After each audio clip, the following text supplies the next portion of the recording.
What's up guys, it's your boy L.Dre and I'm back with another video.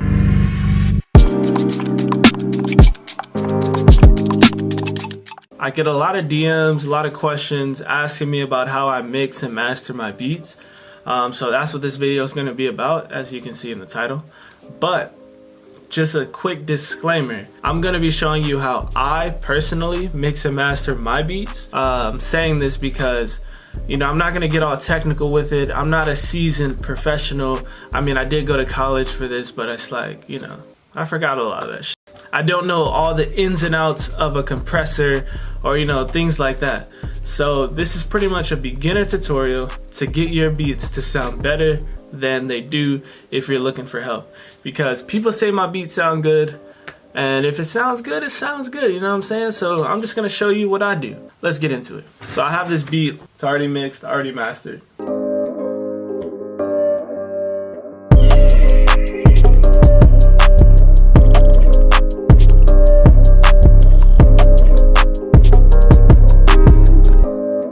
So rule number one for me is, and I can't stress this enough, make sure you're using high quality samples, because you don't want to use low quality samples and have to try to make them sound good.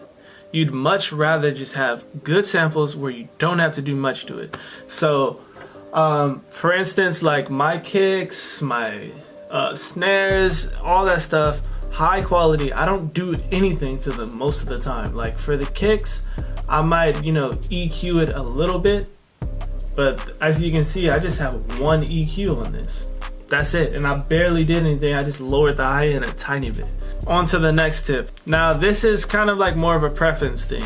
I've learned this from like just watching homies I know produce, or YouTube tutorials when I was learning how to make beats. And I noticed a lot of people were dragging the audio files instead of just playing everything, all the drums MIDI. So for a while I was like, why are they doing that? And then one of my homies put me on, and he just said, try it, bro, trust me.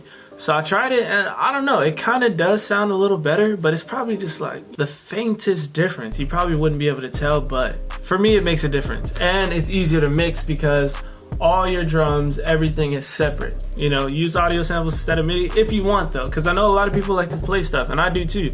But sometimes when I play stuff, I'll play it, and then wherever I played it, I'll just drag the audio files into that when I'm ready to mix, or when I'm ready to duplicate the rest of the beat. So let's get into the nitty-gritty of the mixing. So if you're doing trap, the 808 and the kick is really what matters. My number one tip for kicks and 808s is sidechain, all right? And let me show you how I do it in Ableton, right? So let me solo my kick.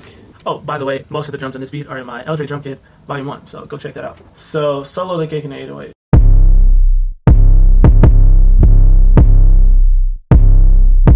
Knocking. Guess what? What's on my 808? A glue compressor and an EQ. That's it. I use a glue compressor because it seems to be a little lighter than the regular compressor. You can do it with a regular compressor if you want. Pretty much all you do is you have your kick, make sure it's labeled kick, and then 808. So then you go into the glue compressor, and it's going to be this little arrow right here. Boom, you click that, and then you hit sidechain, audio from, you're going to choose that kick. Boom. Simple as that. Now you go over here to the threshold, and you just mess around with that. You just turn it up. I'll show you the difference in sound right now. So here's the 808 by itself. Pretty much the 808 ducks out when the kick comes in. So if I do it all the way to the tippity top, it's going to sound like this. You don't want that. You want to do it a little bit. You know what I'm saying? Just enough to make it clear. And then EQ, just roll off a little bit of low end. That's just mud. It's not in the mix. It just doesn't matter at all. So, and a little bit of the high end, but you probably shouldn't have to do that if you choose a good 808. So yeah, that's sidechaining. That is what I do in every single trap beat I make. I sidechain the 808 and the kick. When it comes to mixing, the thing that I keep in mind is it's all about levels. I make sure, I know a lot of people do like -3 dB on their shit. I don't do none of that. So pretty much all I do is I just listen to it. Like, I just listen to the beat. Whatever needs to be turned down, whatever I feel in my ears that needs to be turned down, I turn it down. So usually I have my hi-hats down pretty low, or I'll have, you know, my perks low. Pan the perks a little, some to the left, some to the right. But that's just basic things, you know, just make sure your level sounding right.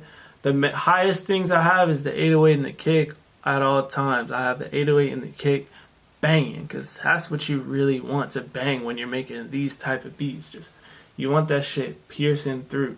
And then another tip for your instruments. So whatever, you have a sample, you have keys, what you want to do with your sample, just so the 808s can really bang, roll off some of the low end on your instruments if you don't need it, so that your drums will have less to compete with. And then also I like to roll off some of the high end too. So I do that more so for vocals, so the vocals will have less to compete with, a little less sharp. And yeah, so that's pretty much it for the mixing part of it. So let's get on to the mastering. I have the same mastering chain in Ableton for every single thing. Let me show you. So pretty much my beat master chain is this. Isotope Ozone, I think this is like 6 or something. But literally, I just have a preset for Isotope Ozone. It's like a, let me see. It's the clarity preset. So pretty much what that is, there's an EQ, there's a imager, the dynamics, that's like compression, maximizer is pretty much like a limiter. So that's pretty much, it does it for you. But I use one of the light presets. They have a clarity preset that's just like, it doesn't do much, but it does enough. But usually when I do that, I find that I have to go back into the beat and like turn up the 808 or turn up the kick and stuff like that. So I would put this mastering preset on, go back into the beat and mix a little more. And then I have this, it's a free plugin. It's called Loud Max. It's a limiter. That's just because I'm not that much of a fan of the stock limiter in Ableton, but that's fine too. So have the output at -3, threshold at -1. I keep it like that, and if I want it to be even louder, I just keep duplicating that rather than turning it up. That's some shit I learned in school. Like, it's better to have multiple things doing the same thing rather than one thing getting beat up doing the same thing. And then after that, I just have a stereo control thing to just make the mix a little wider. Yeah. It just adds some width to it. So make sure, this is free by the way. I'll try to see if I can link these plugins, but this is called A1 Stereo Control. It's a really good stereo widener. So it's great. Use it on all your instruments. I use that on like piano, flutes, like shit like that. Yeah, so when you use this, pretty much, it just makes your mix wider. You want to put safe bass on because it keeps the bass, like it doesn't mess with the bass. It doesn't, because you want to keep your bass in the middle, so it doesn't widen the bass. And that's it. That's my mastering chain. You know, you can email me if you want my chain. If you have Isotope Ozone, then it will work for you. But really, in reality, if you have it already, just add an Isotope preset, add a limiter, add a StereoWidener. That is my exact mastering preset.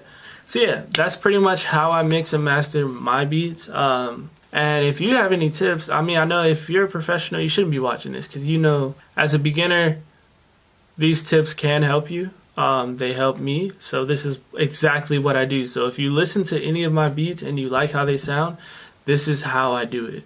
So if you think that sounds good, then go ahead and try these tips out for yourself and see how they work for you. They may work for you, they may not. But it's been working for me. So maybe one day along the line when I'm in with more professionals, they'll be like, yo, you're doing this completely wrong. And that's fine, because I'm a humble dude and I'll take their advice. But for now, this is working for me and it should work for you. Yeah, thanks for watching. Make sure you like, comment, subscribe, and let me know what else you want to watch.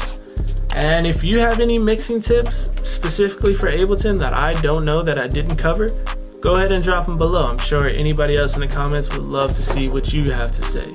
And L.Dre out.